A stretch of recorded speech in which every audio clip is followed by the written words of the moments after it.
नमस्कार, स्वागत आहे तुमचं एका नवीन ब्लॉगमध्ये। तर काल होता नवरात्रीचा पहिला दिवस आणि आम्ही गेलो होतो नाशिकमधल्या कालिका माता मंदिरात। देवापाशी गेल्यावर आपण काही ना काही मागतोच, मी तर मागते।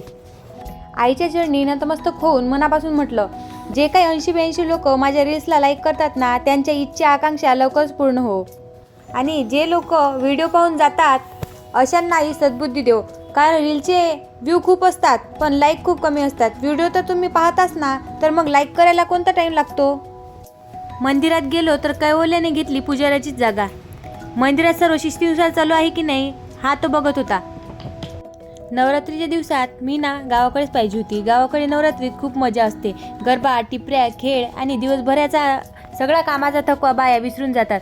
असो, इथं आता एवढं एन्जॉय करायला मिळणार नाही, पण इथलं मंदिर ना खूप छान सजवलं होतं आणि उद्यापासून इथे खूप गर्दी पण राहणार आहेत, म्हणून आम्ही आजच आलो। मंदिरात दर्शन केलं आणि समोरच झुडिओ होतो। पैसे नव्हते नेले, पण म्हटलं बघायला कोणते पैसे लागते, नवीन ड्रेसेसचं कलेक्शन पाहून फेडायचे आपल्या डोळ्यांची आरमा, नाही का।